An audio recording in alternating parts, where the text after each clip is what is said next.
Welcome, friends. It is me, your buddy, Gabe Eltape. It is Tuesday. I always have to look at the date in the corner of my screen here. Tuesday, February 8th. I hope to God my microphone is on. You don't know how many times I've started a live stream with the mute on. I have a great guest tonight, and we have controversy because David Williams might join us, but my real guest, the one I'm really happy about, is the great Kelsey Shannon. Here he is. Let's bring him in. But the controversy, Kelsey, we're going to get into what you're into, but Dave pissed me off because he said he didn't like Mad Max Fury Road. So I want to talk with you about that. But first, I just want to welcome you in and tell you thank you so much for being here. How are you doing today, buddy? Is that why I'm your preferred guest, because of the controversy? That's right. Until you piss me off about a movie, yes. Then you'll be on the God! outs. I hope, because you mentioned going over Seagal's and Van Damme's movies. I don't know. Right. We might have some controversy here. I know you're a Van Damme fan. Oh, well, I'm a huge Steven Seagal fan too. Yeah. But okay, first of all, how you doing today? What are you working on there? What do you got? I'm always working on something. I got a bunch of different projects coming up.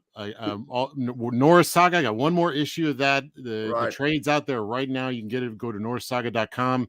Pick you up a copy. That's in the description. Sorry. Yeah, okay, great. And then I also have a new little special project that's going to be coming out really soon. That's just like a fun quickie, so that people don't have to wait too long. There's something good coming down the pipe. Then there's another issue of Nexus Triplets with Mike Barron.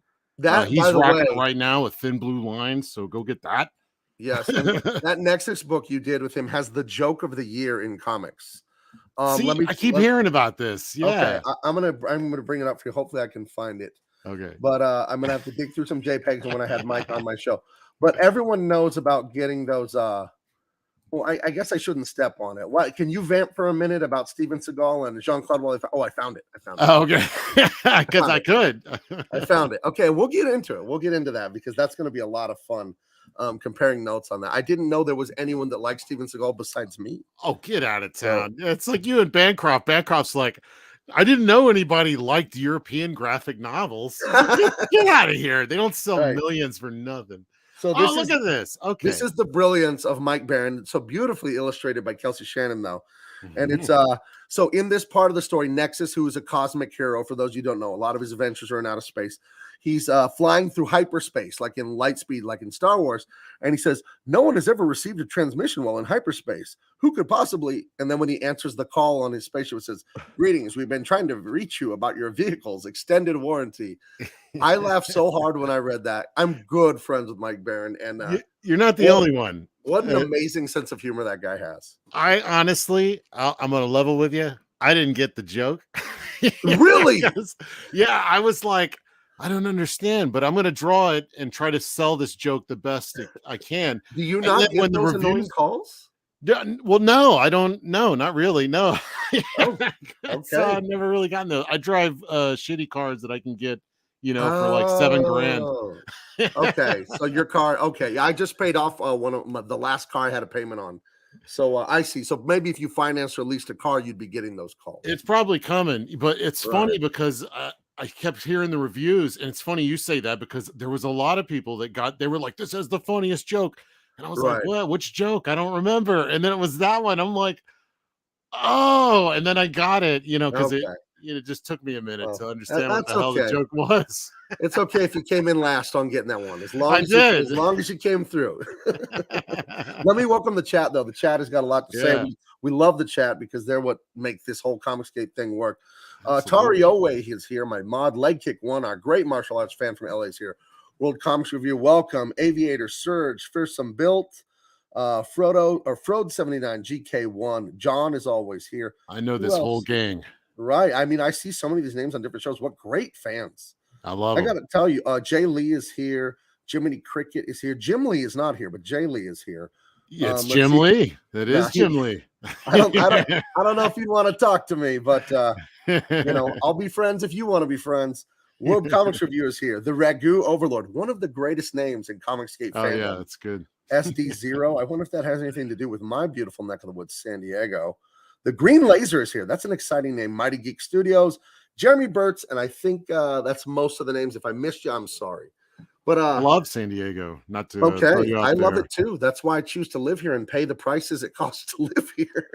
Oh, that's probably the most I've been in anywhere in California has been San Diego. I had family there that were in the Navy Oh, there. sure. And so I would go there all the time. Of course, San Diego was there. So I feel very comfortable there. It's actually very Texas in certain ways.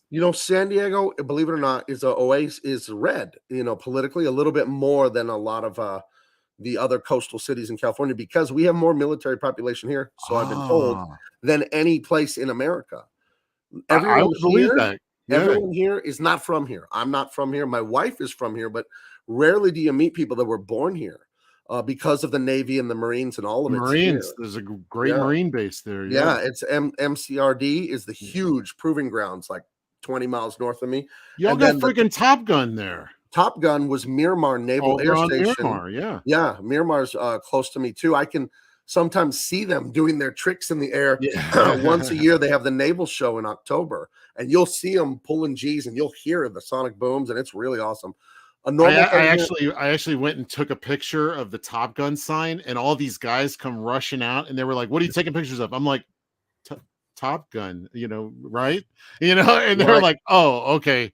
Well, we won't right, have to take your footage this time." And I was like, right. "Oh, okay." Can you believe Kenny Loggins rocked that hard on that soundtrack? Oh yeah, no, come on. Highway to the Danger Zone. For any of you that haven't seen Top Gun, please do because it's Or an '80s Footloose. classic.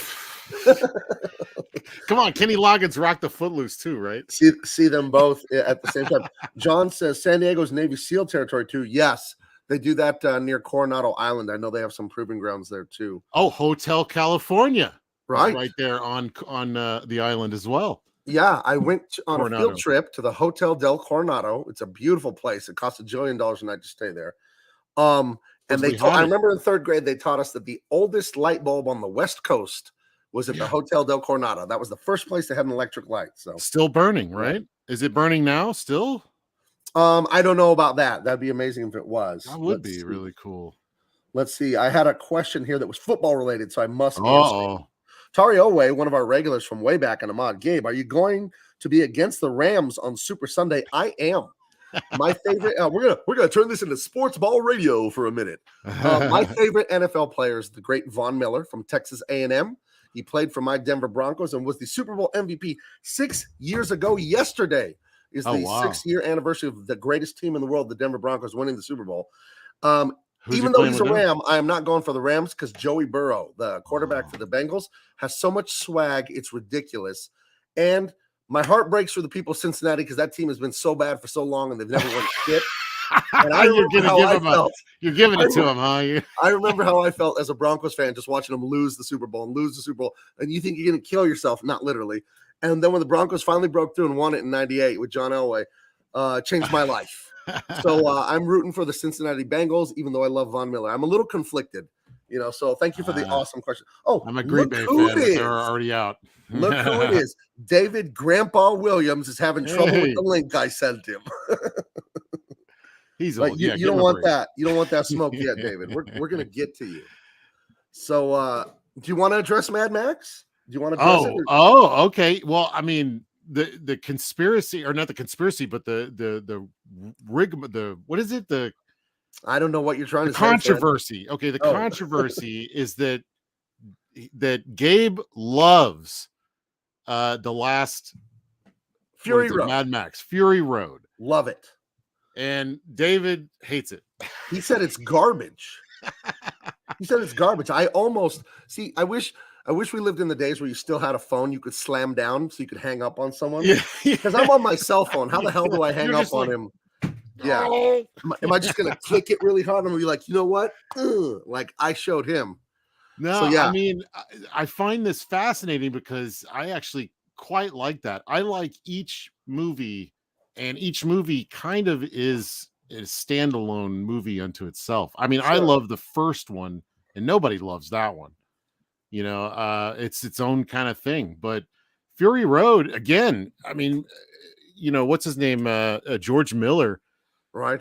He's telling stories kind of like, in the same mythos, but none of them are really related. I mean, so if that's his thing, I know David's real story oriented, so maybe that's the thing, that it doesn't really relate to any of the other ones, and it's more about Furiosa than Max. Sure. I'm putting words into his mouth here. We need to get him on here, but I'm just trying to think about what could his How issue can you see be. this and not love this? I don't know. This I is what love I it. don't understand. I don't know what Dave's up to here. I To was me, like, it's pure cinema, which is what I really oh loved my, about it. just one thing alone, as someone that's colored a ton of comics, yourself Oh, and me, the yeah. color palette in this is amazing. It's really good. I Like, love the blue scene when they go to the, like, right, water and stuff. It's nighttime, right. That insane nighttime. Yes. some of the best day for night ever done, ever.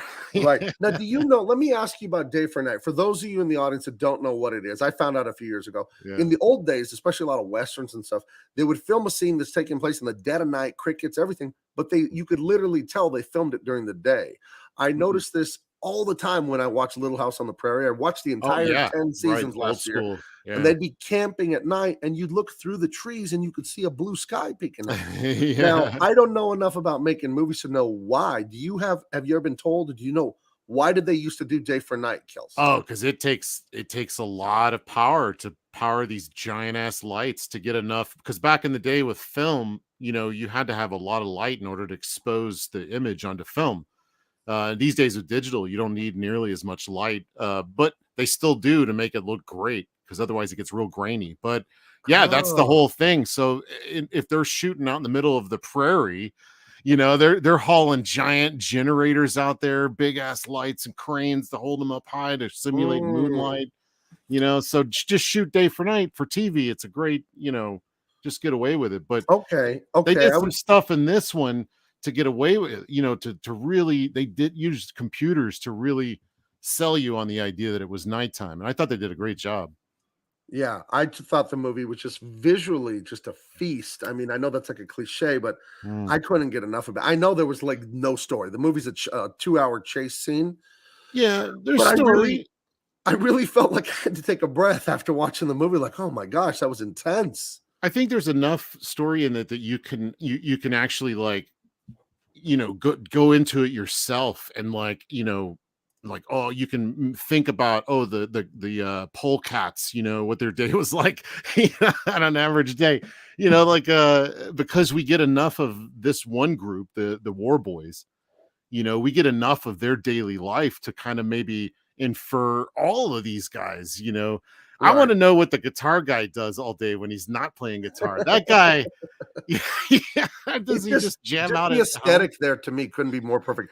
Do you happen to know Brendan McCarthy, the guy who's a big designer of this stuff? No, but I Oh, I I was not a big fan up until recently. And I think a large part of that was his visibility because of this movie, but I right. always saw his, like, goofy ass colors, and I'm like, I don't like this stuff, but then I saw some of his early work where he wasn't doing nearly as much of that, and it's solid. I really like it. It's really creative and different. I mean, it's new. And then of course I wish this was a comic book, Right. because his cars, they look exactly like that. Like, Right. he created every vehicle that you're seeing, is like, he put together on paper. Yeah, I feel like movies that are huge influences on me visually of it just like clicks with me of what I love is everyone loves it too. I'm not unique in this. Is Blade Runner. That's just like Mm. holy cow. And then Oh you'd have yeah. to go back to like is it the Incal by Mobius that have very similar sensibility there? Um, I just read that book recently. right. And because I'm a Ladrone fan. Do you know Ladrone? Yeah, Jose Ladrón, yes, Yeah, absolutely.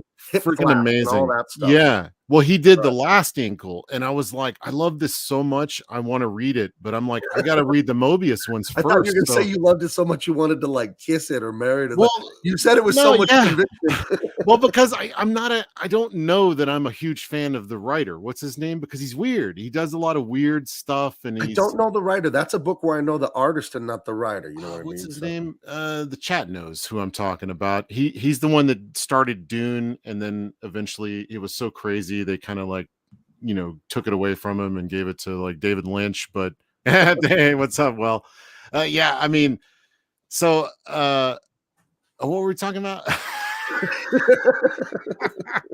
it's all right. Sometimes Well, that Hug and happens to me Doug threw too. me off, man.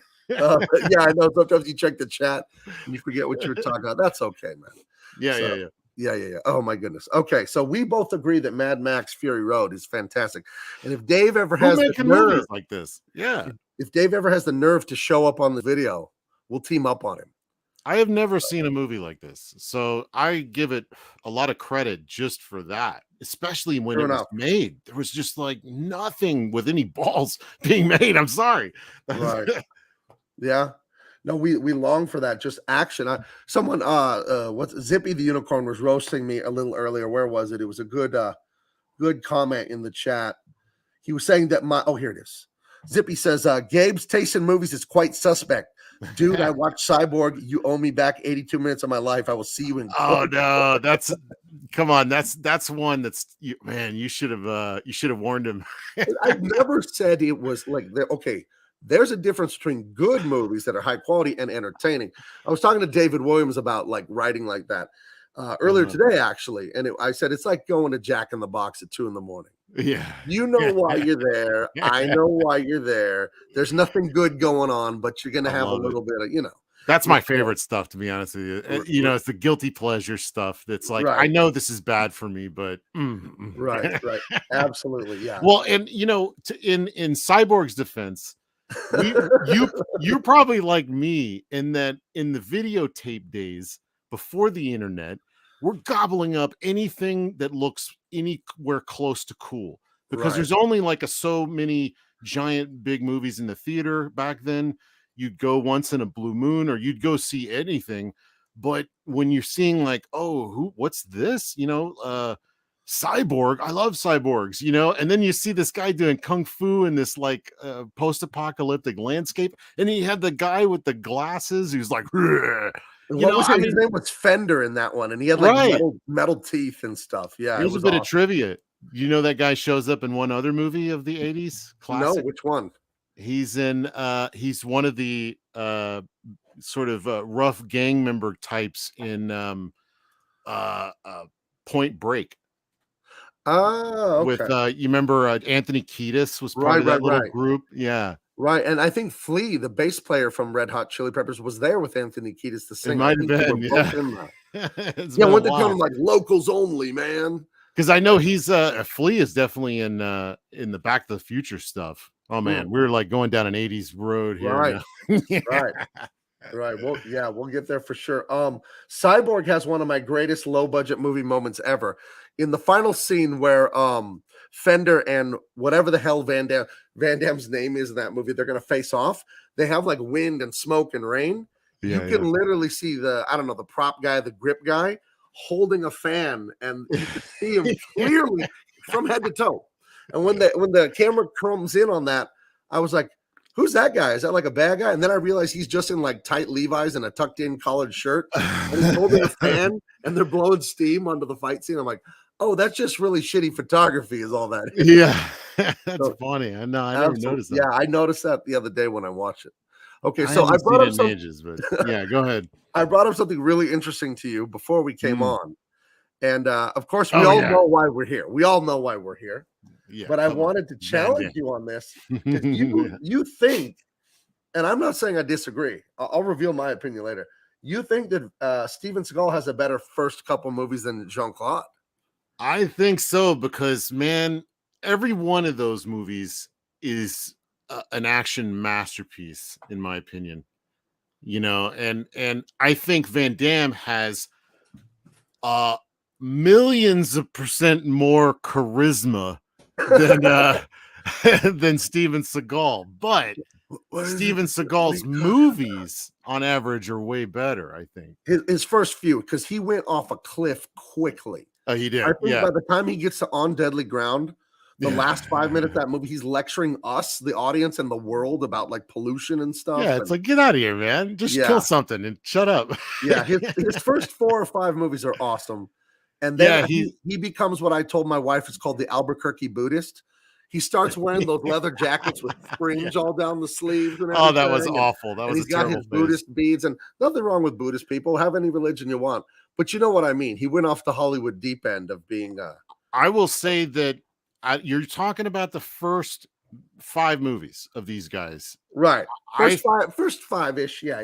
I personally think that Seagal wins the fight on the first 5, but I believe that Van Damme had way more staying power and did way better movies after the first 5 than Seagal, and Seagal was going downhill. Right. Yeah, he became Glimmer Man. Yeah. Glimmer Man. Yeah, he did some movies with a few rappers there in the late 90s, early 2000s. And the whole time he was wearing like a do-rag, like he was a rapper. It really confused me. He did one with Ja Rule called like Exit Wounds. Yeah, right. He did like 1 or 2 with like DMX and stuff. And I don't know, he got into the rap thing. But I love that his movies are all 3-word titles: Above the Law, Hard to Kill, Mark for Death, right. Under Siege. It's 3 syllables. Under Siege. Under Siege. Yeah, you made it fit. That counts. Yeah, I love Marked for Death. Okay, so in Marked for Death, I'm gonna spoil it. The movie's That's like the Jamaican one, right? Huh? That's the one with the Jamaicans, right? Yeah, and the Jamaican voodoo stuff's going on. What you don't know, the first half of the movie, spoiler, is that the main bad guy, the boss of the voodoo, or the Jamaican gangsters, he has a twin brother. So he kills the guy halfway through the movie, and then later the guy comes back, and then it's revealed, oh, it's the evil twin or whatever. But after he kills the evil twin, the second time he's all, I really hope they're not triplets. I remember that being like one of the most brutal movies that I'd ever seen at the time. Like it was just, guys were getting heads cut off, and I don't think I'd ever seen Jamaicans. I think this was pre Terminator or Predator 2, where they had like Jamaicans in that. Right. I don't think Jamaicans were like, there wasn't a whole lot of Jamaican stuff out there, so, and they were always like, to me, they were like some of the scariest bad guys when they'd show up, because there were no rules. Right. Like they would cut heads off, and they believed in like, Santeria and, weird voodoo magic. Yeah, I never liked that stuff. That's actually very creepy to me. It's creepy. Yeah. Well, Hung and Dung asked, so he also killed the non-evil twin? I must have explained that wrong. The second twin was also evil. Sorry. He took over the gang. If I said it wrong, sorry about that. So, but I think Seagal's the only good guy. Come on. Yeah, Above the Law is. I mean, these are fantastic movies. I do like Hard to Kill, where he plays the great Mason Storm. Oh yeah, and his real life at the time wife Kelly LeBrock is in it. That's one of the best ones, actually. I mean, other than Under Siege and Above the Law, both by the same director, I think, actually. But Hard to Kill, I think, is probably the best Steven Seagal movie out of the whole lot, because it's got his cool guy stuff. It's he was like filming some guys at the beginning, right? And he gets like his whole family gets murdered, and then he ends up in a coma, and he wakes up years later, and then Kelly LeBrock's his nurse. I don't know, it's just really cool. It was like a good story. And that's Dave. I'm gonna answer his call on the air. Hi, Dave. No, I'm not doing anything. What are you doing? I sent you the link in an email, but I'm on the air. I can't talk. Restart your computer. Okay. Dave is here, and he said he's sorry he said that about Mad Max, and he knows it was dumb and he was wrong. That's exactly a quote from Dave. I'm totally not making that up. That doesn't sound like Dave at all. All right. It wasn't a real lie. It was a joke. Okay. I'll see you soon once you figure out your computer. All right. Goodbye. Oh, he said, you know what God thinks about liars? He had to guilt trip me. Oh, no. Yeah, that does sound like Dave. It wasn't a real lie. It was a joke. Everyone knows I was performing for the camera. That's funny. What do you think of Under Siege? I think it's actually really good. I love Tommy Lee Jones in it. If you told me he was going to play a rock and roll star and all this stuff, I was like, nah, he's too old. That doesn't make any sense. I thought he was fantastic as that wannabe Axl Rose or whatever. Yeah, it's goofy, but he sells it, and he plays the harmonica. I don't know if that's his thing, but once you see him on stage, you realize, oh, okay, his character kind of becomes more complete. Like I'm like, oh, okay, I see. Yeah, because when he was in the helicopter and like getting off the helicopter and he's like roaming around, it just seems like, God, this guy's annoying, But Right. then you see, he's like the front man. He's the guy getting everybody excited. And then, of course, before all hell breaks loose, Right. But Yeah. and then it's like he gets hardcore, but he still keeps like a subtle sense of humor.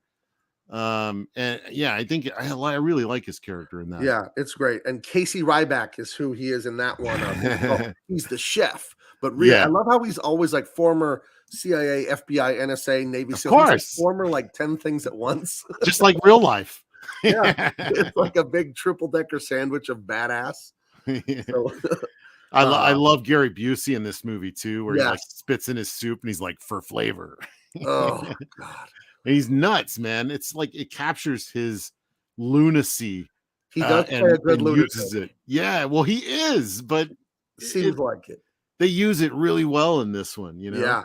Yeah, isn't it in the opening scene you see Gary Busey? Isn't he in drag and he's like Yeah. they're celebrating one of the Navy guys, something or other. I forget. The captain's birthday, yeah. Oh, yeah, I've seen this movie so many times. Right.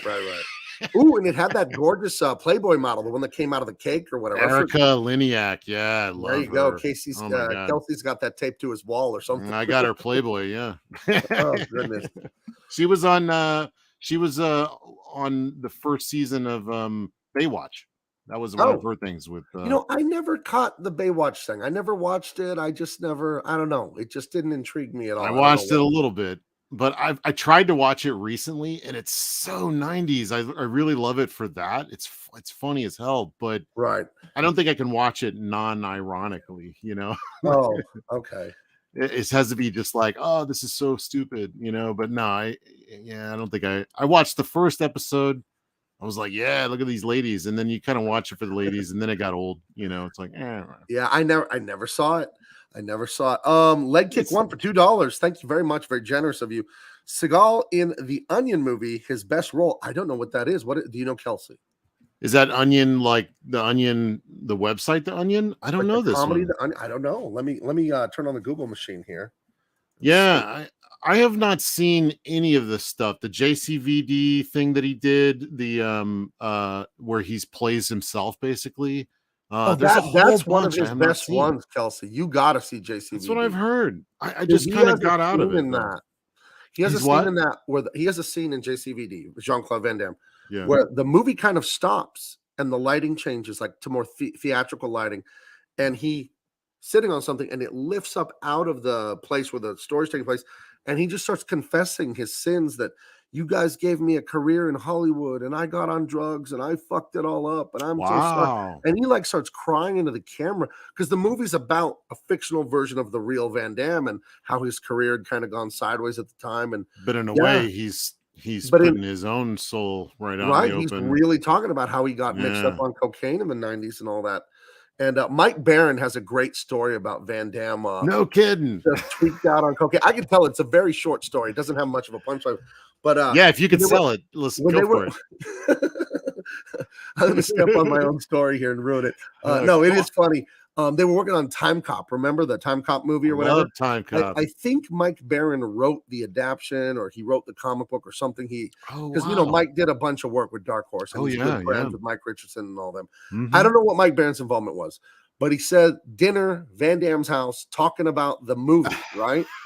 And maybe Van Damme was on drugs, maybe he was just having a weird day, but they're talking, everything's nice, and that he leaves the room, he comes back, and he tells them, "You come to my house, you eat my food, and you steal from me." And he just starts going on and on about how Mike Richardson is stealing from him. And it's really like, what in the hell are you talking about? So yeah, Mike Barron, he told me that story. It made me laugh. What was it? Did they ever get to the bottom of it? No, it was just like he kept repeating that. You come to my house, you eat my food, and you steal from me. So I don't know. I'm glad he didn't get jump kicked. Oh, that's crazy. Oh man, now I'm like dying to know. Was it like, did Mike Richardson, did he like go to the bathroom at some point and then he who knows why did he, it could have just been a weird paranoid delusion. But that mean does coke do that to you? I've heard that. I've never tried cocaine. I haven't either. But I heard Mark Maron, the comedian, once talking about he was so Oh, heavy into it in like the 80s or the early yeah, 90s at yeah. the Comedy Store in Hollywood that he's starting to hear voices and weird ideas in his head. Really? My Oh, brother okay. was a therapist and a psychologist and all that, and he did tell me that it can cause like basically delusions eventually if you're doing meth or coke long enough.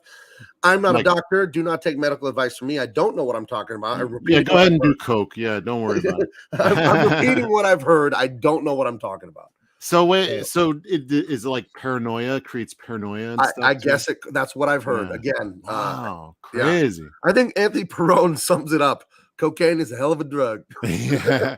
Hey, if that could be your only Van Damme story, would you like that one? Would you tell it? Like, would you be proud of that story? I guess I'd have to be. Yeah, that's all I got, you know. Right. Right. No, I love the guy so much because my best friend, we started this Mm. tradition like late elementary school or sometime in middle school of stupid movies. That's what we named it. And on Friday Yeah. nights, we'd go to the video store. For those of you so young and you missed out on the video store experience, I feel Oh, that's sorry. so What a fun. magical time that I was. loved it. Yeah. Wait a minute. I have to clear something up here. I did not say do coke. I No. never said that. And I will go on record as saying don't do it. What I was saying about my medical expertise is I don't know what I'm talking about with this stuff. So that's all I was saying. But do not do drugs. They're bad for you. There you Yeah. go. I said that, not him. Right. Kelsey said it. Well, Kelsey was telling me before the show, he doesn't do cocaine, but he loves the way it smells. So that isn't my joke. I heard that somewhere in a movie or so. Someone told me that. Not my joke. I won't take credit for it. Pretty good. But it's funny. Oh man. Okay, well, the cocaine segment of the show is done. Yeah. Right. So do you believe to go back to this subject, you're more in the camp that Van Damme's first couple are better, right? I like them better. Now, I will concede to you. Explain yourself. Well, I will concede that I believe you're correct when you say these are better made, they have better stories and stuff. This is all the Cannon group, you know. Yeah. Let me get a drink. I've been talking a lot. Yeah, I love Cannon Group though. I mean, that's I grew up on that stuff. Right. So But the Cannon group is not known for their budgets. You know what I mean? Yeah. But I do like these better, but I know it's thick nostalgia glasses of the thing I was talking about earlier, stupid movies. What I love. Me and my best friend on a Friday riding the bus home from school, it's like, let's get, a little bit of pizza, nachos or whatever, and watch stupid movies tonight. And we did that for years. It was just so much fun. And the first one I ever saw at his house was in fact Kickboxer, and it blew my mind. It was like, it was everything we'd been playing with action figures come to life in a real movie. I want to say that might have been the first one I saw actually as well. Because that's the one where he has the whole training montage, right? Right. Yeah. Yeah. That's the one where he's in Thailand. Yeah. And his brother gets killed by Tong Po. That's Michael Akisi, I believe his name is. He's a Moroccan guy. Yeah. And they make him Asian in the movie. They would never do this nowadays, I don't think. Although they did it in Cloud Atlas, they made white people and stuff Asian, like makeup yeah. their eyes. But I watched this in HD on my birthday, and you could see all the wax and stuff on his face to make his eyes slanty because he's like me, he's Middle Eastern. So he has more European, Middle Eastern looking eyes. And it's something to see it in HD and see all that fake makeup on him. Like, I don't know why they don't. I don't know why they didn't, just because there's tons of like Asian, of course, martial artists and stuff. He could have played done the Dolph Lundgren route, played a big Russian maybe or something. It's weird the choice they made. I guess since the movie was set in Southeast Asia there, and Michael Akisi is one of Van Damme's old friends from France when they were both trying to get into martial arts and acting, he hooked his friend up with a job and said, "Good news, you're in the movie. Bad news, you have to play a different race." I mean, it could have been worse, Kelsey. The fights could have taken place in Africa, and I don't think they would have gotten away with no. This would have been a forgotten movie at that point. Right. Yeah. So let's see. Bloodsport is interesting because it's one of the only movies that I forget what it's called. It's this place in Hong Kong. Kowloon. Kowloon, yeah. Yeah. The Kowloon Walled City, which does not exist anymore. Right. And this is where this is one of the only movies that you get to see it in. It's amazing. Oh, it's wild. It's like for those of you that don't know, the Kowloon Walled City. It was I don't know the exact history on it. I researched it because I thought it was fascinating though. But it was basically, imagine a cube like just a kilometer, but it has like 10 jillion people living in it at all Yeah. these levels. Well, It it's like a has- city block, right? Right. But they just filled in all the streets and alleyways into Right. more housing and just made this super thick maze of Right. corridors and wires and Yeah. I always had this idea that like it would be great if the Predator like landed there, you know, or something like that, or maybe that movie The Thing, but it takes place in Kowloon, where you know there's a lot of places to hide. I don't know, man. Let me show the people real quick what the Kowloon Walled City is. Oh, there's tons of like drawings and cutaways and stuff. Yeah, but look it at was that. basically like a honeycomb for people, and they destroyed this thing like in the 90s or something. The Chinese, I Yeah. believe, the Chinese government took it out or Well, it's whatever. after Hong Kong, I think, went back to China. I think Right. they I have to be careful scrolling through image search here. now it's You know, parks. some garbage to pop up on the screen. But basically, it was like 3D in every direction. It was just an endless honeycomb of people living there with its own postal service, its own like economy and everything. Supposedly, the bottom 3 floors were completely covered in garbage because everybody at the top just threw their garbage down the main breezeway or whatever. So, right, yeah. I mean, but yeah, that movie, the big fight and stuff, a lot of it takes place there, and it also has a young Forrest Whitaker as one of the special agents trying to nab Van Damme.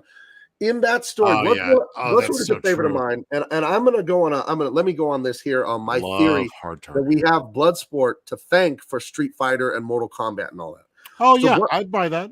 So Bloodsport came out in 1988. It had a small budget, but it was actually a hit. It made like 50 million, and the budget was, who knows, a single digits million. Yeah. And it was a tournament fighter, for those of you that don't know.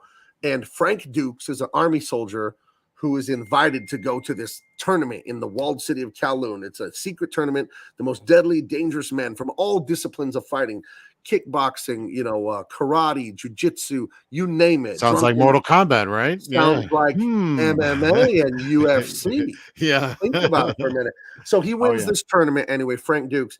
And Frank Dukes is a real person, and he's still alive to this day. And he claims this is all true.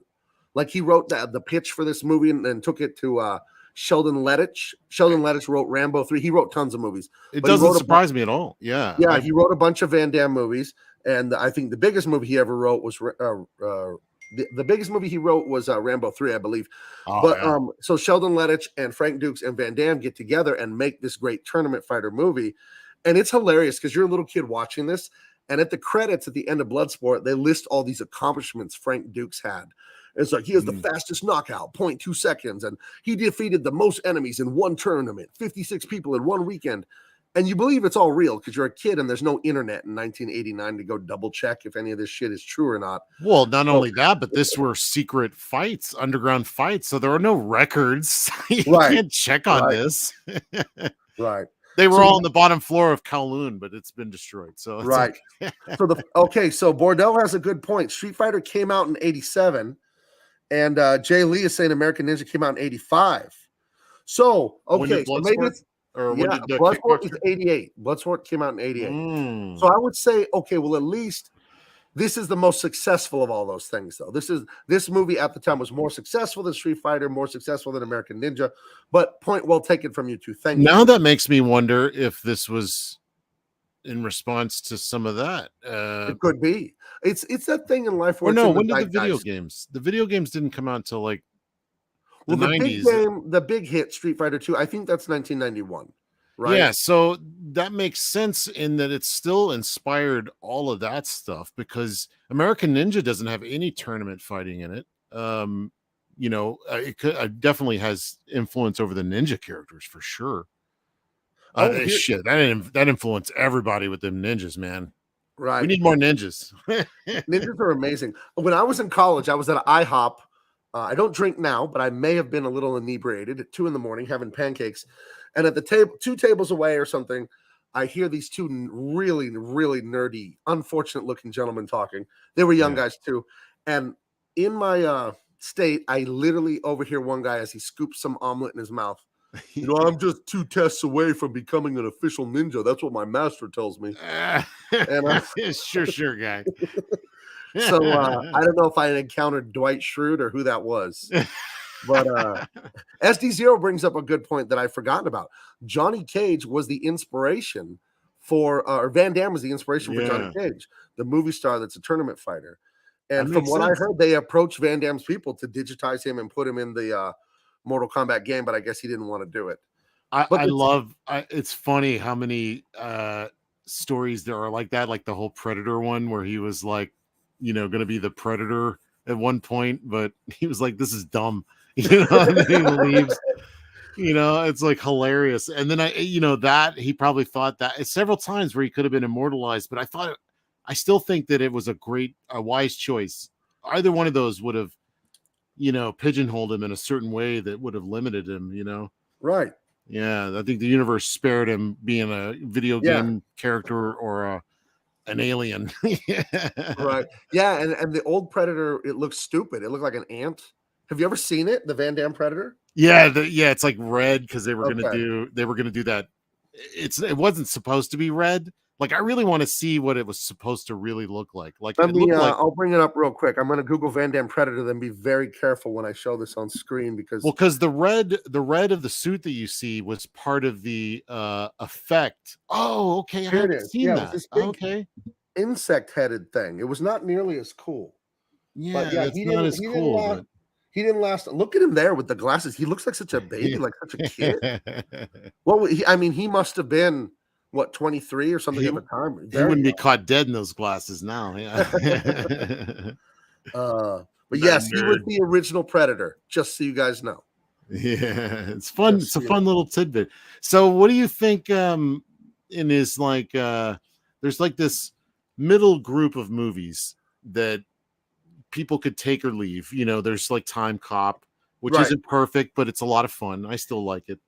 But one of the ones that I really like in this group and nobody ever talks about is the hockey one with Powers Booth. Sudden Death.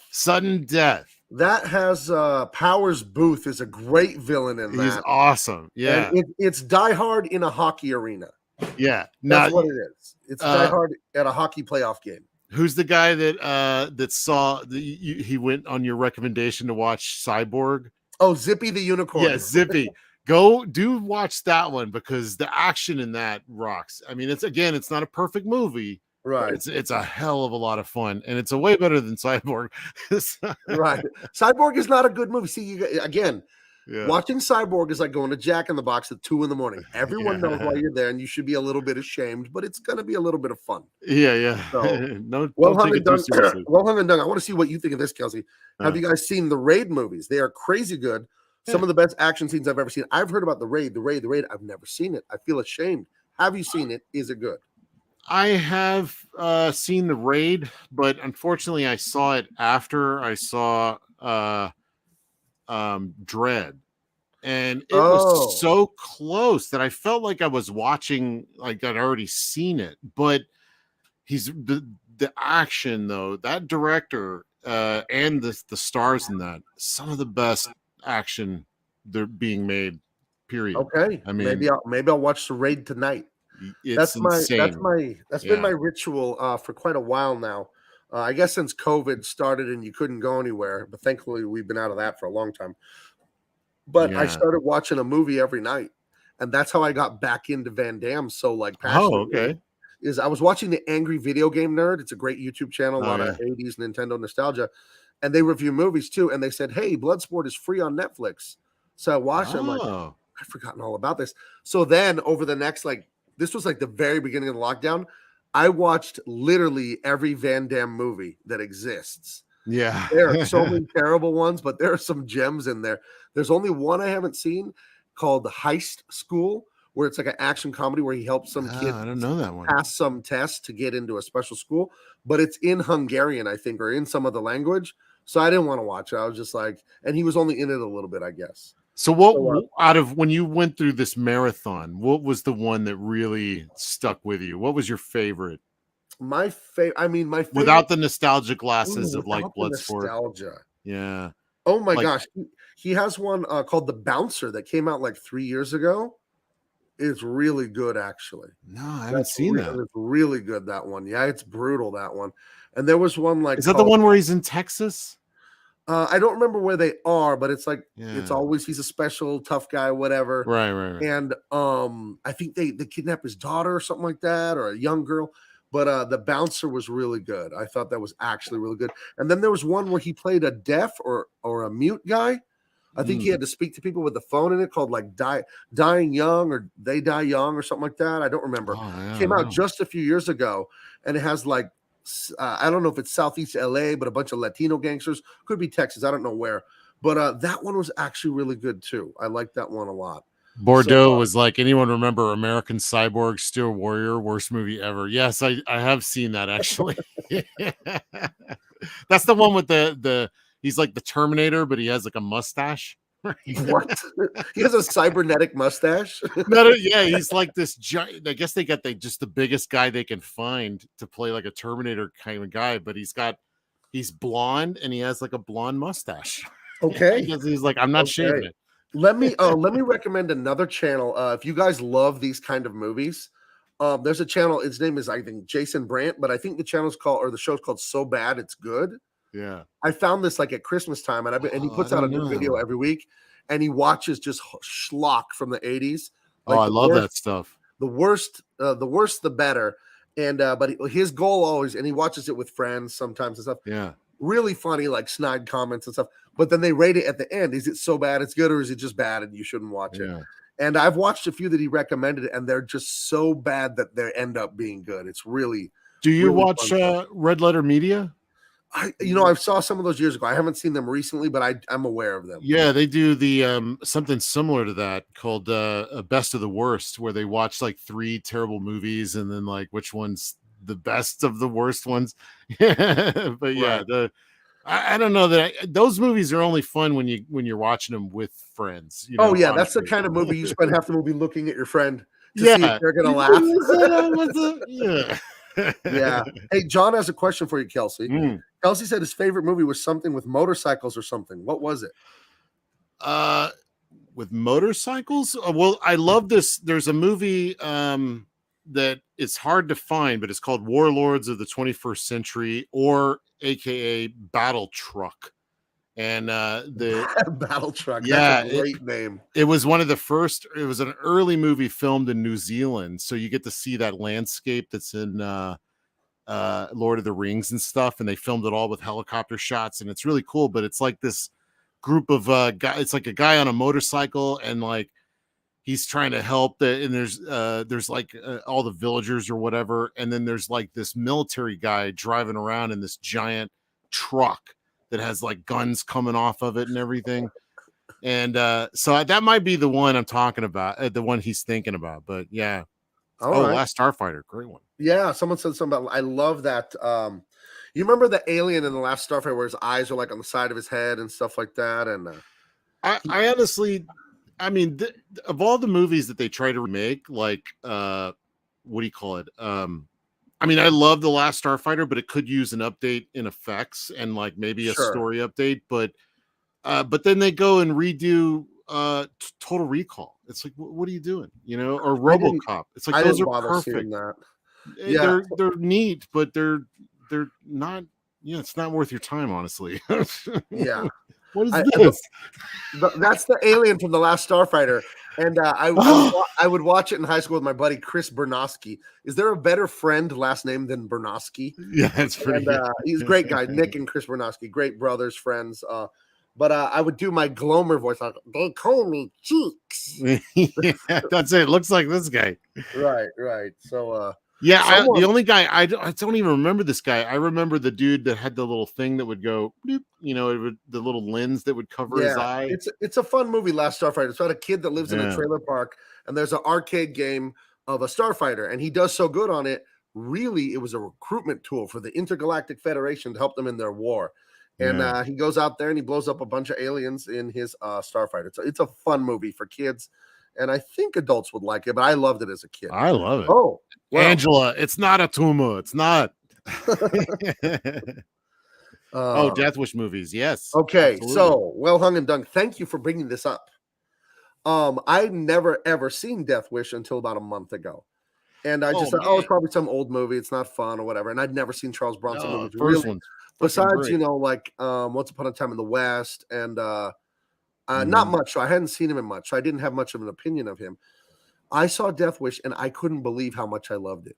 It Yeah, was like, oh my gosh, why didn't I watch this sooner? he's one of the last of the real men we had. Oh on my film. gosh, This he guy is he is hardcore. absolutely made of Is David again? It's Dave What's again. up, Should I David? answer it on the air? I'm going to answer it on the Sure. air. All right. Hi, Dave. I'm on the air. How are you? Oh, you're backstage. I don't see you. Oh, there you are. There. Okay. Okay. He was below the fold here. Here we go. Add to stream. He's Okay. only been there for years. What's up? What's up, David? I am the black man. Yeah, look at this guy. Well, hold on. He's here to right the wrongs, right the He is. injustice of liking what is it, Fury Road. Right. So tell me, are you girls still squirting over Sad Max Furiosa's chode? Yes. Figures. Black man. No, that dude. What don't you like about it? Oh my god, I'll be right back. We set you up, Kelsey. This is my plan all along. My arch nemesis. Insane. Mumbles. Yeah. How dare you make fun of my favorite movie? That's Mumble's favorite movie. Top to bottom. Where's your mask, Kelsey? I told you. I don't. Who says I'm not wearing one? That's it. Oh. All right. Who are you really? I left that movie and I beat Robin just because. Okay. All kidding aside. Make the argument to me. Go ahead, Dave. The floor is yours. Make the argument about why one of the greatest action masterpieces of all time. You don't know me like that. My name isn't Dave. It's Black Man. I don't have a mask. I feel so out of place. Explain yourself, Black Man. Explain to us why. That movie was hot garbage. It had no story. It was like the director just said, hey, I have this idea. Here's a loose plot. They said, okay, go film that. And it worked. There's no story there. It was terrible. Circus d'Olay in the desert. Lame. Come on, look at that guy. Come on. Look at the size of that gun. Gibson is Mad Max. Period. This was awful. That was before his phone call, though. I don't care. That would have made him even more Mad Max. Yeah. I got to take this damn thing off. It's getting hot. All right. I'm back. I'm back to normal. Although I can still do the baby. So what's Black Man's favorite Mad Max film? And it better not be the third one. Everything else after that is hot garbage. Wow. Really? Well, props for loving the first one. That's not something you hear all the time. I'm like that with all major franchises. The first Aliens, the first Indiana Jones, the first Star Wars, the first. What about the Snyder Cut? That's the second one. Batman movie. The Snyder Cut was awesome. So, but that came after the theatrical cut. That's the that wasn't really the first. The fans, okay. The true fans. You know what? You know how we was. can I put I'm going to put a poll in here. Okay. Mad Max. I use a poll. I go down to the Bat Cave on the poll. You use Robin's poll. I mean, no. He has his own. Mad Max Fury Road sucks. Yes or no? I'm putting that in the chat as a poll that people can vote on. We'll see, Black Man. We'll see. All right, get to voting. I love folks. you, chat. Oh, yeah. He's like, who is this guy? And does he seriously not like Fury Road, Steven De La Vega? That's hilarious. This is Black Man. I'm not going to tell you his secret identity. We got to keep that secret. Right? But it's true. He does not like Fury Road. Crazy, right? It's not called Fury Road. It was Sad Max Furiosa's Chode. Hey, whoa. It's a family show. Yeah, right. I know. Hey, Tariowe has a question for Black Man. What are you working on? Because I can see something on the table there. Oh, look at that. Wait, I thought your alter ego is working on this, actually. Yeah, Truth, Justice, American Gabe. I mean, American Way. Yes. Yeah. Clean it up, Kelsey.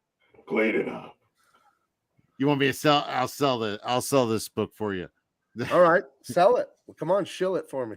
It's as good as Fury Road. Wait a minute. That's got. Well, I mean. Wait a minute. Wait, that should be good for you. It's good for me, but you just sat there and disavowed it. Sell it like that.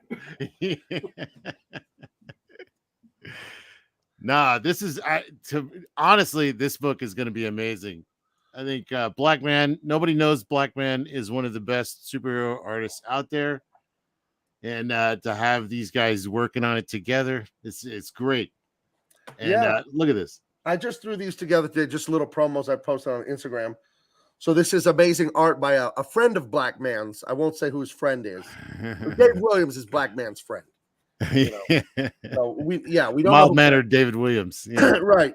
Yeah, we do know who David Williams is. We have no clue who Black Man is, though. David Williams actually loves Fury Road, so that's Teflon Ron in with a guess. Black Man is really Larry Stroman. I wish. Hey, come on now. Hey, of all my black friends, David is one of them. So don't make me laugh.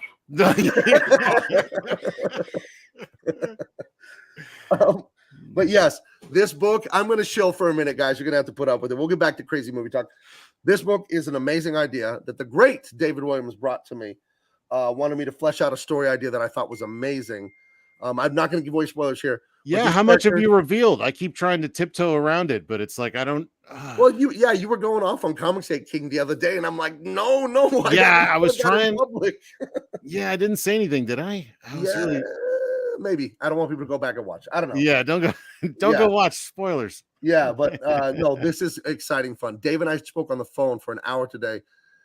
You have no idea. You have no idea what's going to happen here. This is I haven't had this much fun. Let me get a little serious here for a minute. Drawing since I was a little kid in the back of my grandparents' restaurant, like 4 years old, drawing on butcher paper, just carefree, making art, not worried about expectation or anything, just having fun. That's what Dave and I are doing. I wish Dave was here to talk about it, but he said Black Man instead. And what are Black Man's powers? I want to get into that. Able to hate movies with a single glance. What are your powers, Black Man? I'm poor and I'm broke. So I ain't got nothing to lose. You said it, not me. Oh my God. I will F you up. Oh, my goodness. He's a street level hero. But yeah, let me hold on. Let me take this out of here real quick. I'm gonna play the trailer really quick that I made. It's only a minute long, but indulge me on this, guys, and then we'll get back to some other stuff. Okay, let me find it first. Dig through the hard drive here. Okay, it was a good time for my computer to lock up. Okay, no, it didn't. It didn't. Good. Promo videos. Here is it me, or does Black Man look a little like Donnie Darko from The Rabbit?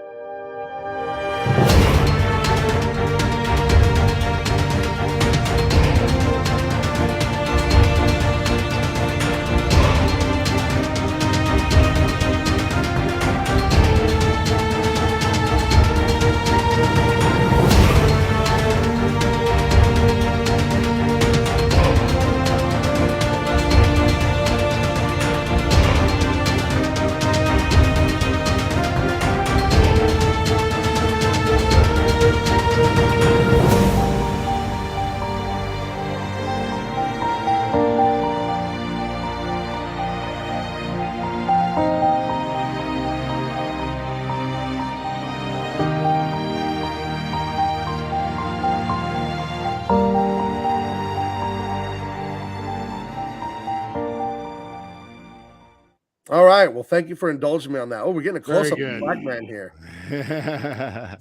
Black Man seems very excited to see this. Yeah, he doesn't want to miss a thing. Black Man, when you see Dave, would you please tell him that this isn't the first time I've gotten a comment like this? We really need to see a villain to know if it's lame from Teflon Ron. And I've had other people ask me about the villains.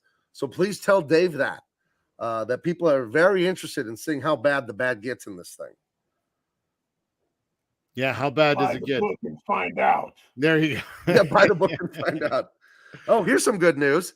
Teflon Ron says Black Man won't be broke once the campaign drops. Oh, hey. Yeah, we're believing that. You'll lose your power then.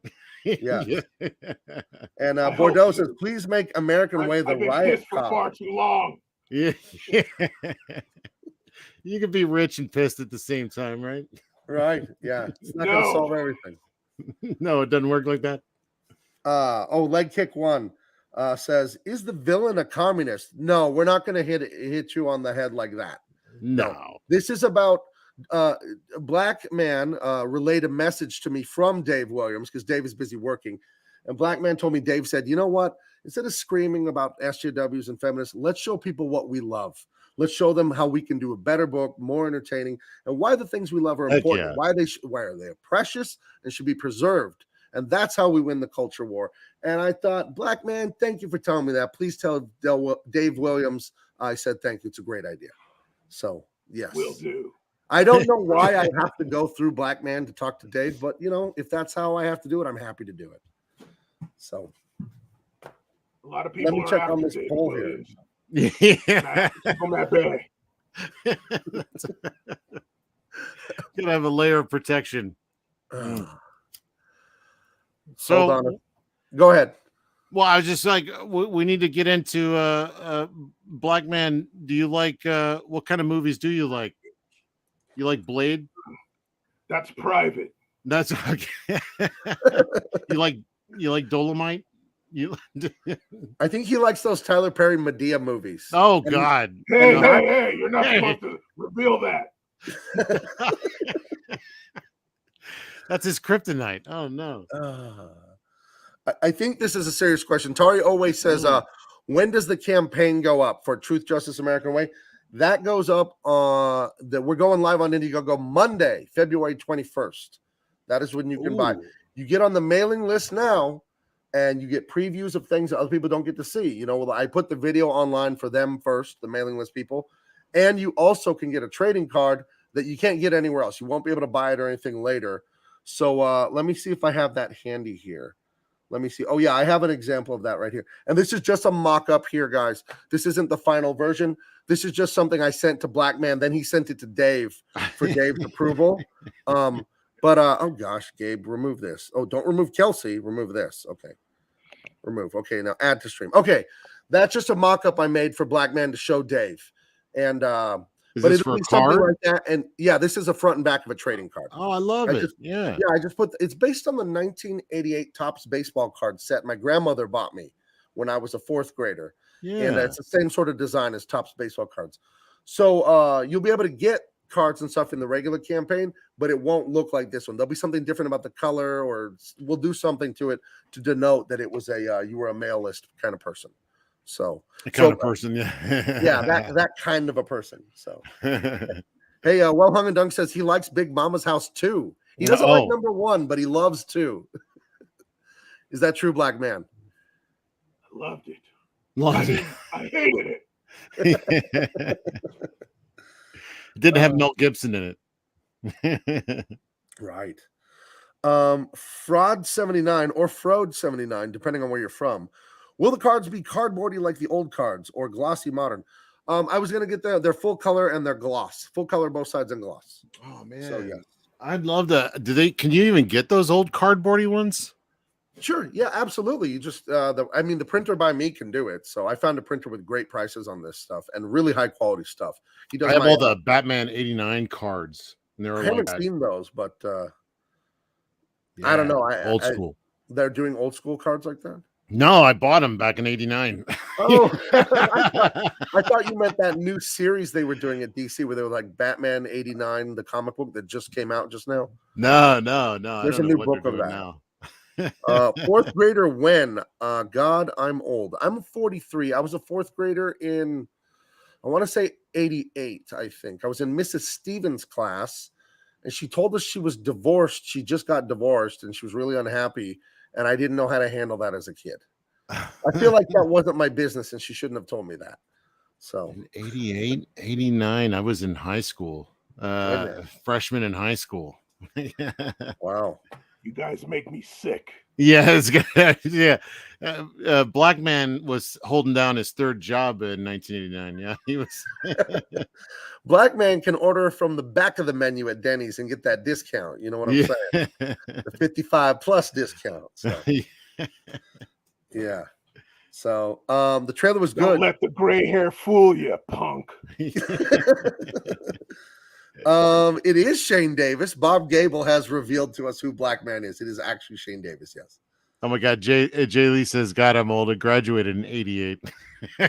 Oh, well, I graduated in 96. It was only what, 8 years later, I guess. So yeah, I think I was 95, but I was held back a year. Oh, we got someone held back here. We'll have to get into that. Bob Newfart, Fury Road needed way more Tom Hardy. I will concede that it didn't need more Tom Hardy and less Furiosa. It did. I don't know. What do you think, Black Man? They should have scrapped it from the jump. Black Man watching his tongue, not willing to curse. Would you have felt better if it was Mel Gibson and still the same Furiosa story? Ooh. No. But what about There's no story? What are you talking about? Would you have liked the third one if it had less children? What the hell movie was that called? Yes. Oh, yes. The Thunderdome? Thunderdome. Yes. Yeah. Yeah. Jeez. I think that if that had less children in it, it would have been the best one. Wait a minute. Is this a dirty joke? Enrique Cabrera says he didn't graduate, but he studied the 69. Is that a dirty joke? I don't know. I think it is. Yeah. See? Black Man's going to tell Dave Williams. Tippy Tail says class of 90 rules.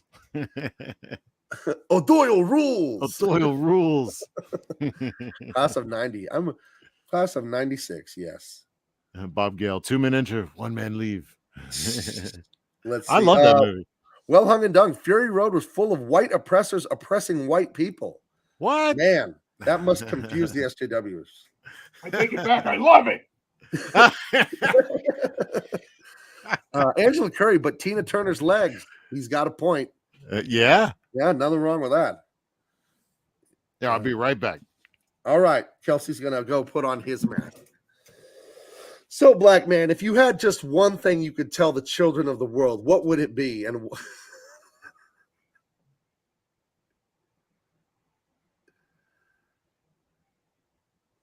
it's getting kind of scary. What would it be? Right. Buy our books. There you go. A salesman to the end. I think you may have just blown your secret identity. I said ours. I didn't say. Oh, we forgot. Yeah, Black Man is. And Gabe. Yeah, I'm in the mix too. Somewhere. Right. I get a credit. Yeah, in the back. He's on the creative end. He gets back end points. Geck812 for $2. Thank you. Hi, Gabe and Kelsey. Who is the Black Man? Hi there. That is the question of our times, isn't it? Who is the Black Man? Hello there. The Black Man is me. What? I am Black Man. I don't know. I don't know what this comment means. Never ask for salt on your fries at McDonald's. What do you think that's about? High blood pressure. Duh. Don't eat yellow snow. Very practical. Okay. Oh, here's one for you. Billy Madison or Happy Gilmore? I know the correct answer to this, but go ahead.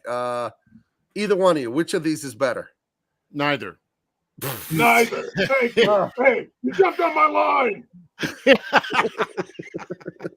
I felt it coming. But I'm going to say Happy Gilmore. That's the golf one, right? I'm a Billy Madison guy where he goes back to school. I like that one. That had a finer lady in it, right? I don't There remember. was no lady in Happy Gilmore, was there? I know he Maybe I should change my answer. Which one had the hotter lady? I think it was Billy Madison had the better looking broad in it. So. Okay, I changed my You answer like then. Billy either of Madison. those? You like Encino Man? Oh, Encino Man. You know, that's my story. you know, the Shore family was actually friends with mine. You know, Pauly Shore. My daughter, I got her into stand-up comedy when she was 16 because the Comedy Store has a theater here in San Diego. The world famous Comedy Store is the one on Sunset Boulevard in Hollywood, but they owned another one here and they owned one in Honolulu. So I remember writing a personal check to Pauly Shore's sister for the classes and just like talking to this lady. Poor lady, she passed away a few years ago. She was very. Her name was Paula Shore, right? No, her name was Sandy. Sandy C. Shore. I'm not even kidding. It was Sandy C. Shore. Oh my God. But but she was really good to my daughter, a great mentor. And my daughter got really close to her actually. So Gabe likes Encino Man. No, I've never seen it. Never seen it. Buddy. Yeah. Right. The Weasel. Man, we are dating ourselves with this stuff. I bet you 80% of the chat has no idea what we're talking about with Pauly Shore and all that stuff. Well, when Black Man starts talking about Bogart movies, we'll know what day right. he dating himself. Well, yeah, your Batman was what was his name? I forget the Adam West. No, the old black and white one. Oh, even more. I don't know who played it before Adam West. I know there was stuff, but I don't know who it was. Black Man knows. I'm not saying anything. He knows exactly who it was. Oh, goodness. Oh, people do know in the chat. Wheeze in the Juice. The Weasel was strange, but funny. Yeah. Hey, bird. Yeah, you remember there was like who's the hillbilly guy? Hey Vern, you know what I mean, Vern? Is that guy? Ernest, yeah. R.I.P. Yeah, and then God, there was a lot of weird comedy characters. Pee-wee, of course. Pee-wee Herman. I love that. Now, see, I was a little kid when Pee-wee's Playhouse came on with. Remember Morpheus was Cowboy Curtis on that. Yeah, right. Right. Yeah, I love that. Max Headroom. Love Max Headroom. Max Headroom. Yeah, that guy. I forget that actor, but he's like still out there doing it today. Yeah. And just so you two can feel old, I was in 3rd grade when that blew up. Max Headroom. So you guys were high schoolers, I'm sure, or junior college. Probably. Yeah. Whatever it was. I will kill you. You will not kill me. I'm going to be just fine. 35-year-old woman loved Encino Man as a kid. Oh, Biodome. Oh. I wanted to live in a biodome, but I didn't see the movie. Right. I didn't see it either. Let me see this. Hey, Gabe, what do you think of the rumors of EVS going back to DC to reunite with Jeff John? I don't know if it happens. It happens. Like what? Like I don't know what I think. I think it's great. I think if he gets to make art and gets to make money, like what's the problem there? You know, I believe the rumor that he's had talks with the guy that owns the place about how to make things better might be more true than the idea of him actually going back.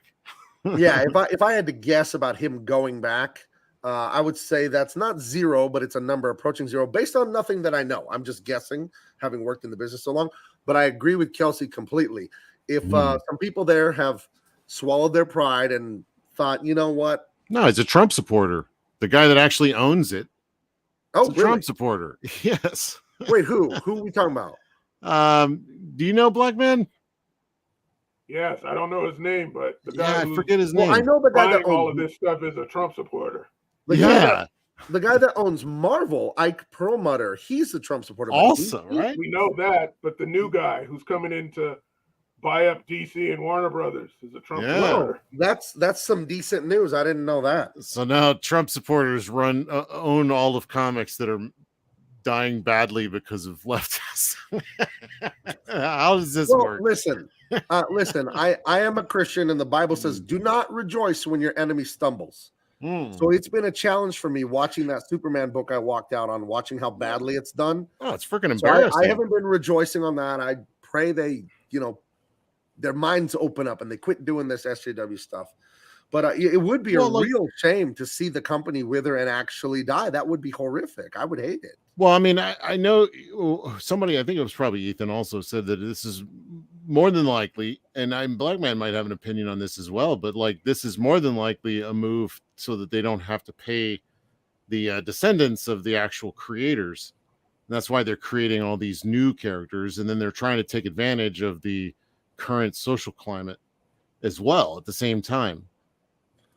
Yeah, I think you're right there, and you know for a fact that that's some of it, because I think, don't quote me on this, Marvel is like currently suing like the Steve Ditko family and suing, I'm sure. like to preemptively stop them from getting royalties for Doctor Strange and all the Spider-Man and all the stuff like that. So yeah, so I do think part of the wokeization of these characters is so you don't have to pay royalties. Because the clock is ticking on all this stuff. Mickey Mouse, Superman, all of it's going to be public domain sooner or later. Unless Disney keeps rolling back that clock with those big dollars in the right. government. I think, haven't they been the ones who basically got the law changed? Like basically with their lawyers several times. In fact, I think Black Man's the one that told me about that years ago. It was all Disney. Think, Black Man? He knows the truth. This is a crying shame. I don't care about any of that crap. I only care about truth, justice, and the American way. That's right. Folks. You can sign up right now on the mail. It's your white people problems. Damn Skippy. Now, Black Man, I did ask you earlier, but it was unclear to me. What sort of powers do you have when you avenge, when you fight for justice? How do you do it? You'll find out. Sleep light. Sleep light. He's a very mysterious fellow, Kelsey. Keep talking up how much you like that terrible movie. Now, Kelsey, you said that Black Man told you a long time ago some of these rumors about the companies. I didn't know you had a background with Black Man. How far do you go back with Black Man? Did you fight crime alongside him in the 90s? No, I was his Asian driver. Oh, so you used to be Asian and drive. Yes, I had a racial operation that turned me into a fat white guy. Okay. The money was better. So wait a minute. Black Man hired an Asian driver? Well, yeah, my name was Koto. Okay. I said, don't make me laugh. My name was Kilo. Yeah, no. Kilo. Oh, how very interesting. Goodness. Okay, let me take a break. I was too fat to fit in the Robin costume, so I had to do another job. I'm looking up Nora Saga. Do you want to tell us about that at all? Yeah, Nora Saga is a book that we've been serializing on the newsstand in Walmart. There are 3 issues that you can get. If you haven't gotten them already, they're still available at Walmart. But what we're doing, because we're already done, I'm finishing up the 6th issue, and this is the collection of 1 through 6. It's the whole first volume of the story. It's 136 pages, and it is I mean, there's people that have read it.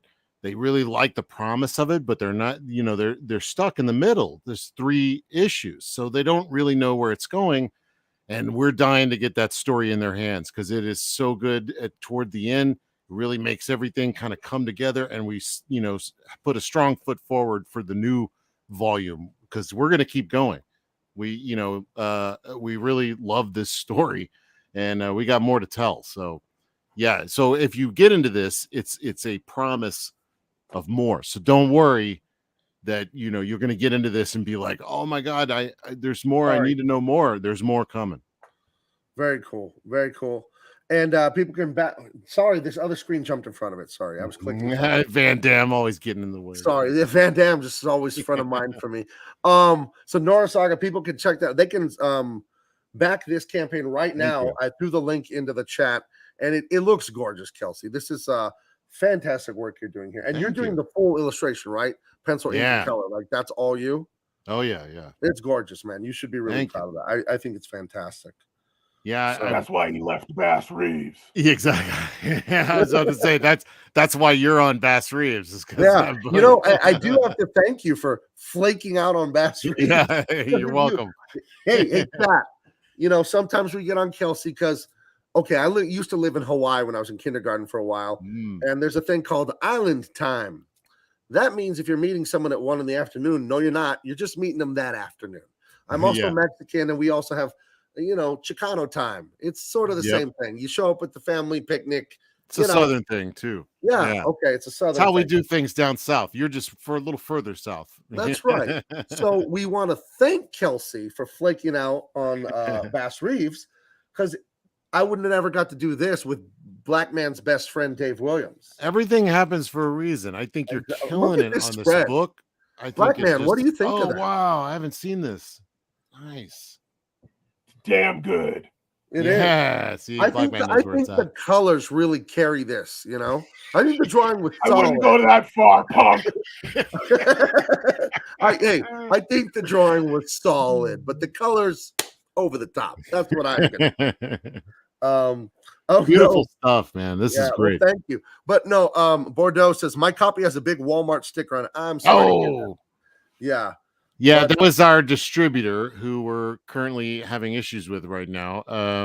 We've since got them to stop for the that. Brightwisers. Huh? We shouldn't speak for the Brightwisers. Oh, this is common knowledge. So we're Okay. trying to get that. We're trying to get it worked out, and we'll be back on the shelves before you know it. Hopefully, without stickers. Yes. But yeah, so Black Man, tell Dave Williams he did a competent job illustrating this, and I was happy I was there to put it over the top. You know, it was a really Oh, great opportunity for me to help him out. Yeah, So- and now you guys are like working on the Truth, Justice, American Way. I mean, that's That's really what I was cool. gonna say. If you hadn't just bailed on your alleged friend Dave, then this wouldn't even exist because I wouldn't know Dave. I'm more of a friend of Black Man, so Dave's all right, but Black Man. Yeah, I mean, I'm right there with you. I do put up with Black or Dave so I can be friends with Black Man. So. Careful there, careful. Dave is harder on you than I am. Kelsey, so when you worked with Dave on just different projects coloring, I think you did more than Bass Reeves with him.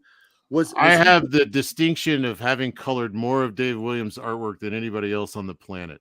Now, was he just a taskmaster on you? Because I thought after like an issue of Bass Reeves, he was going to ask to fire me off of it. Because he would send me all these notes, and it made me feel like I didn't know what I was doing. But what really pissed me off, because nobody likes to do corrections because you worked so hard, you don't want to do it again.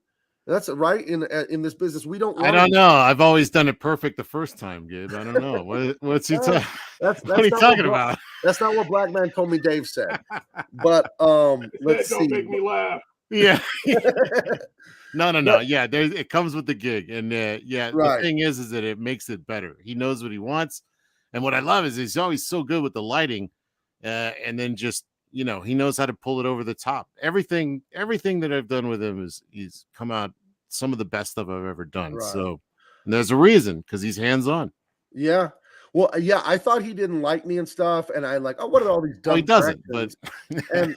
But I would, what really angered me is I would read the corrections, and he was right. Like Oh, he yeah. was artistically sound. So, because sometimes you'll get corrections from editors or fellow artists, they want you to change something, and they're not right. It's like artistically, it's unsound what they're saying, and you can argue your way out of it. Like, well, if I do that, it's going to do this, and then they're like, oh, okay. With Dave, I couldn't argue, and that made me No. angry. I have a philosophy though in regards to like redos or fixes, is that I see a lot of this stuff. Some things I'm willing to let go, but like Sure. if I'm working with David, for instance, and I'm like, if he brings up anything that I am already seeing, got to change it, because like if somebody else sees it, Right. you're not it's not as hidden as you think. So Right. Yeah. No, you're absolutely right. Yeah. Sometimes you think just you see it like, nobody's going to notice that. Oh, somebody said they got the Founders Edition. Yeah, if you subscribe or subscribe to any of the Allegiance Arts sites, like for Facebook or for Twitter, and you post a picture of your Founders Edition and say, "Give me that discount." they'll go into your DMs and give you a code for a 20% discount on this trade paperback. Yeah. Oh, that's very cool. Someone wanted to ask a question directly to me. Are you guys joining the Graveyard Shift 30-day closeout that starts in a few minutes? No, I don't think a link was sent out for everybody for that. Did you get a link for that, Kelsey? Or I might have. I'll definitely pop in if I got one. Yeah, I checked my my messages. I don't see it in there unless I missed it. But I'm usually always there for Malin Books. I think he's done some of my favorite stuff. And he's got one. Well, I think that was for Comicsgate Kings. I'm looking at my phone right now. Oh, that was yesterday. Yeah, that was yesterday at Comicsgate Kings. So I don't see a link in the Comicsgate Kings chat, but maybe I wasn't invited. Well, I didn't want to say anything, but yeah. Oh, look at this. Son of Liberty Radio. Gabe, fix your weird pinky. It's driving me crazy. You know what I'm going to do? I'm going to show you both pinkies. Oh, my God. Hold on. There you go. Oh, God. Thank you for the $2. I'll put it to the fund to get pinky surgery. So, it looks like a batarang. How dare you? I don't know. When I started working full-time as an artist, that just happened. It doesn't hurt. Really? It doesn't disable me. But I think just from so much drawing, maybe holding the pencil too tight. But then my dad told me he had an aunt and her pinkies ended up the same way as an adult. It doesn't hurt. It's called arthritis. Oh, okay. It's not arthritis. It's not because arthritis would be swollen and painful. Yeah. Worse. But most people just get a callus, Gabe. What the hell are you doing? Well, I got my calluses from weightlifting. But then look at this finger too. It's like this one's kind of flying away there. Like it should be straight. You know. So I mean, this is what happens to your hands doing a lot of work. Right. I'm sure you have something, right? No. Cautionary tale for too much alone time. Yeah. Hey, wait a minute. How dare you? Work. Yes, work. Yeah. Yeah, middle school was a long time ago. You know, I've moved past that in life. Yeah, I have this thing too. I don't know what's up with my hand. It's just stuck like that. Oh, family show. Right. That's right. Family show. Oh, man. Teflon Ron says Kelsey's toes look like that from drawing with his feet. Yeah. Check out Brian Baldinger and Torrey Holtzfingers. Brian Baldinger is a former NFL lineman, and he goes on the NFL Network and he's talking like this. I shit you not, his pinky's like that. It's just sideways. Crazy. Must have had it broken.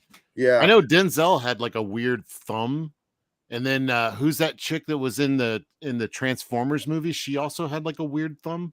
Oh, she has like Ethan's toe thumbs. Megan Fox. Megan Fox got toe thumbs. Yeah, I'd let her down. There's a lot of weird fingers in Hollywood. I think I could look past her thumbs. Yeah, there's a lot of weird fingers, and they're usually in places they shouldn't be. Oh no. And other people's cookie jars. And other people's cookie jars and their money. That's what I was talking about. You guys have the look at you guys. Hilarious. Oh my gosh. Oh. Yeah, where are we gonna go from here, Gabe? I don't know. I have no idea how we got. You're talking to one of the members of the Jack Show. I can dig really deep in this. Okay, let's go more Kelsey art.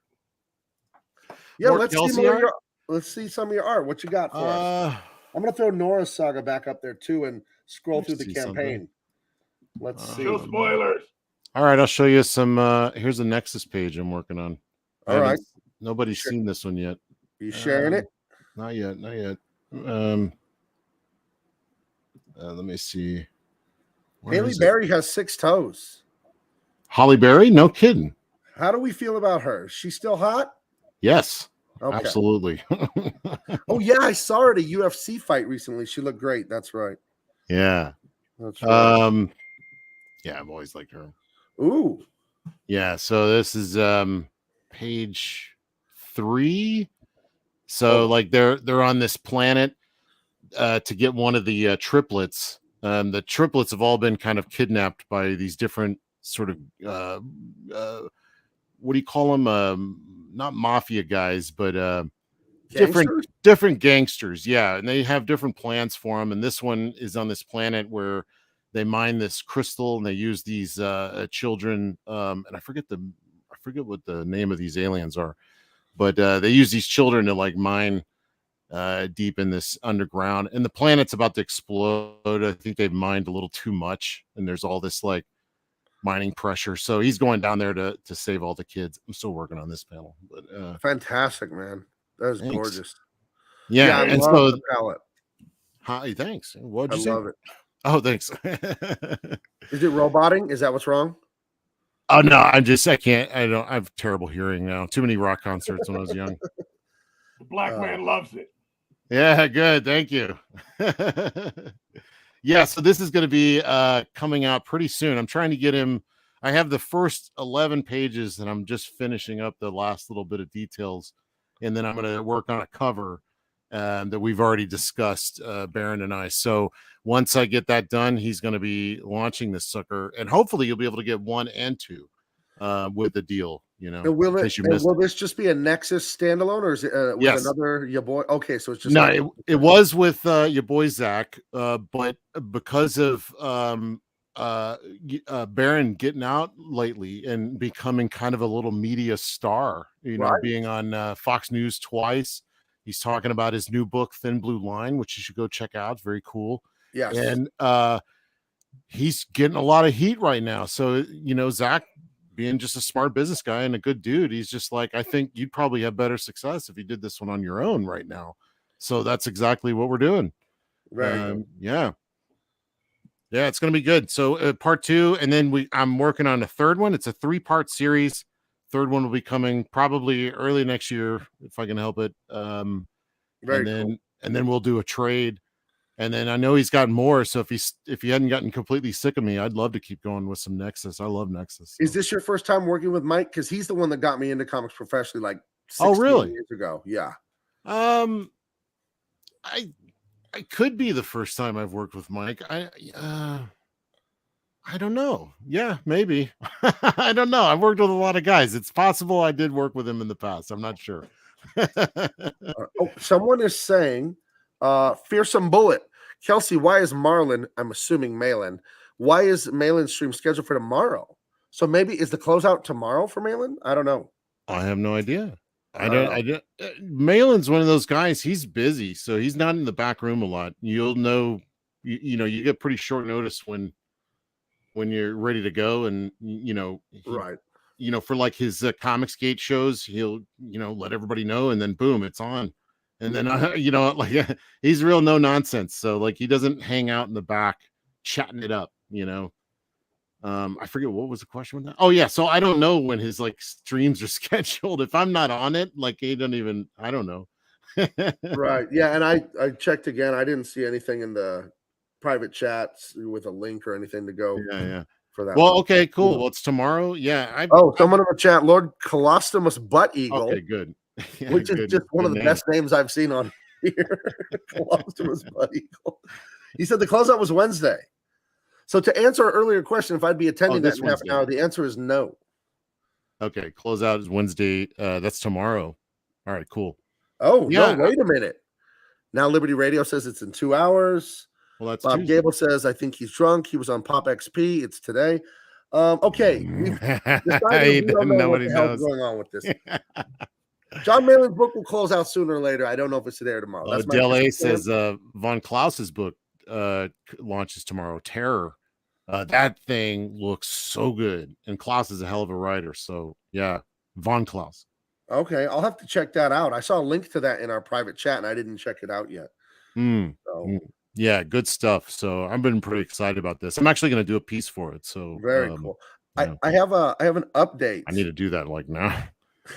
If he's launching tomorrow, I need to have that thing done. Oh shoot, I didn't know that.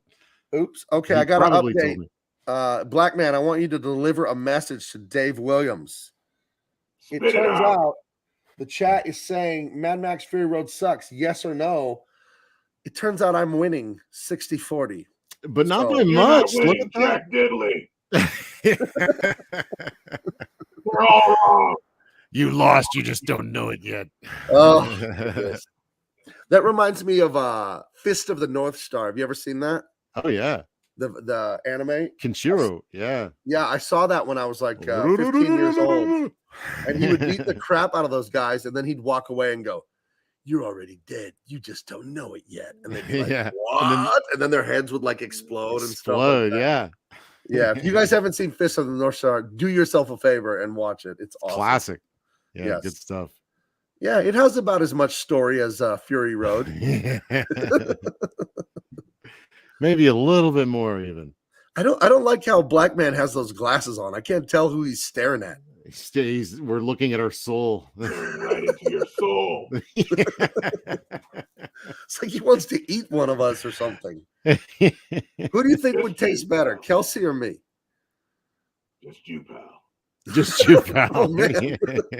I am delicious. I do have to admit that. I'd taste like cigarette butts. Oh, let me ask you something. Oh, goodness, cigarette butts. Oof. Okay, so I told you I wore this. I went and changed into this shirt before the show just for you, Kelsey. And then you didn't know what I didn't even know what the hell it was. You didn't know, which was I hate to tell you this, but I'm a Flying J man. Flying J. Oh, well, I went to the South for the first time ever in my life in November, and I was delighted. I was ready to not like it. I'd always heard the South was, hot and, swampy and just terrible weather and crowded. And no, beautiful. God's country. I loved it. Now, I went in November. Maybe the weather's horrible in the summer or something like that. But I thought it was gorgeous, and the people were nice. You went down to New Orleans? I went from San Diego to Disney World because all of the airplanes were canceling their flights, remember? Back like a few months ago, there were thousands and thousands, and it's my wife and I. It was our 25th wedding anniversary, and I was afraid of our anniversary plans getting scuttled. So we made a beautiful 2-week trip out of it, and we went over there. But I just love the South and the food you guys have down there. Because you're in Louisiana, right? Yeah, you'll be okay from like Texas, Louisiana. It's just a little iffy once you start getting into Mississippi and what else is up there? Well, the way we went, it was Louisiana, then Alabama, then Mississippi. Then that was Alabama, Right. Black Man knows. Yes, Teflon Ron. Teflon Ron asked, does Truth, Justice, and American Way have more story than Fury Road? It does. Yes, a lot. It does. And Black Man got me on the phone with Dave Williams this afternoon, and I think, I don't want to oversell this, but I think you're seeing the birth of a new superhero universe here. I think so. I don't know. I think so. I don't want to oversell it. But if you miss out on this book, I think you're missing out on a lot. So, yeah. Black Man, thank you for putting me in touch with Dave this afternoon. It was a very informative talk. So, Black Man has a heart. Oh, my goodness. Oh. But it was hollow. It's hollow. Oh, but we could fill it. We could fill it with sunshine and Mad Max chase scenes. And now I know I've talked to Black Man. I hate to say this, but I do talk to David. I have a relationship with David as well, not just you. But he's got a lot of great ideas for like vast storylines and stuff. Right. I know that's not your thing. You're more of like a, quick get them in and out kind of job kind of guy, right? It's a dark Avenger. You could say that. Yeah. It's a very time. No time. No time for that long-winded stuff. But Dave loves all that long, character-driven, deep storylines with characters, history, and layers. Layers, yes. Layers. Like a cake. I was going to say onion, but cake is more delicious. So. Yes, exactly. No, wait a minute. More controversy. More Mm. controversy. Cake or pie? You have to pick. Smashed together. It's delicious. Pike. Yeah, I'll take pike. No, I like a cake, I think, because there's more variety. More variety. I'm a pie man. I like apple pie and then cake. I love blueberry pie. Blueberry pie is my favorite. It's a little hard to find. Antioxidants. Delicious. I'm getting old, so I know these things. Antioxidants. Tres cake. Tres leches. I like this off the wall answer. Pizza pie. That's a great answer there. Yeah, that's a good one. Oh, I love pizza. Oh, pie. I should have put this in the poll. You know what I mean? Well, I think we've gone completely off the rails here. We did shill our books. Should we call it a show? Should we call it a show? That was fun. Yeah, I had a lot of fun. We didn't really talk about the movies any more than we needed to. Yeah, we need to do Yeah, some it like became a watch show parties. Once I got on. It Let's got see. serious then. Okay, Yeah, well, I really. really appreciate you coming on, Kelsey. It was fun. I'd love to have you back again and Heck go on yeah. your channel and stuff like that and get to know more about you. I think you're an interesting cat and a hell of an artist. There's not much there, but that's about it. That's about it's Yeah, just 'cause on the surface. I wanted to talk to you a little bit about the South and how I ate a boudin ball and I loved it. It Oh was yeah. one of the most delicious things I've ever had. I didn't even know they existed until I went to the Yeah. South.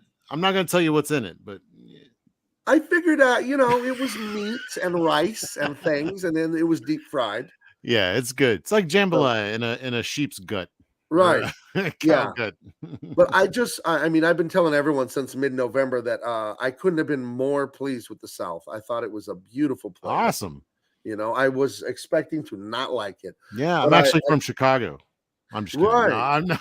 No. You said you were from Houston. Houston, yeah, You're that's from H-Town. South Texas, yeah. Right. And Houston has the worst traffic in America. That's what I've heard. Freaking hate Houston. Sorry. So, It's no, we awful. drove. I heard the traffic was so bad that my wife and I timed our waking up at the hotel and driving through Houston. So we do it like right at 10, 11 in the morning. So there'd be no traffic. It took me 9 hours to get across Houston, just the downtown part, because I was stupid enough to drive on Christmas Eve. And Houston, and of course I wasn't the only idiot that had that idea, because everybody in America was in Houston at that moment. Right. Yeah, it was awful. Yeah, well, I love the South. I want to have you back on so we can really talk about the South and how great it is. And pork cracklins. Oh my God. Oh yeah. Oh, good stuff. They had chicken cracklins. I didn't know that was legal. Yeah, we got the best eating. Them Northerners don't know what they're doing. I would be 700 pounds if I lived down there. What food? What food? You kidding me? We're foodies here for sure. For sure. I want everyone, Black Man, you can have 2 votes, one for you and one for Dave. And then Kelsey and I'll each have one. And then we'll end this thing. And then we'll get out of here. And I got to get back to some work. Working on Wraith of God for the great Aaron Lopresti. I think you can still back. So check that out. Oh, yes. Who is, even if you don't care, who's winning the Super Bowl? Who you got? Bengals or Rams? Who do you think's going to win?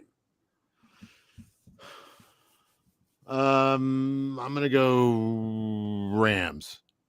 Who are the That's what Rams? I was going to say. You can't say what I was going to say. Okay, Black Man, ask Dave what he thinks. Who cares? Who cares? Rams sounds tougher than Bengals. So. I think the Bengals are going to win it. I really think so. I think Joey Burrow's got the swag to do it. Honestly, I don't know sports ball very much. I love sports. I love and weightlifting sports. That's my thing, but I know that's not I'm a basketball guy. I like basketball. Oh, really? Or I used to. I haven't watched it in years, but yeah. So you're a big basketball guy. I haven't watched in years, but I'm a big basketball guy. Well, when I lived in San Antonio, I was coming from Dallas, so the Spurs-Mavs rivalry at the time when they had Dirk and all those guys, and it was just one of the best times. Oh yeah. So when they had Tim Duncan and the whole crew there winning all those rings. Yeah, Tim Duncan. Yeah. Oh my God, it was so good. Yeah, insane. Angela Curry says, "Who dey?" So that means she's going for the Bengals. Anyway, guys, please get on the mailing list. It's in the description for Truth, Justice, American Way. All of you, please sign up. You're helping people like me and Black Man and David Williams and Kelsey support our dreams and make great art and touch people with uplifting stories. And really, we couldn't do this without you guys. So please check out Nora Saga, sign up for Truth, Justice, American Way, and let's make that that day on February 21st.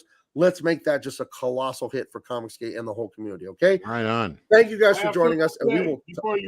I have something to say before we leave. All right. Always bet on black. Bye.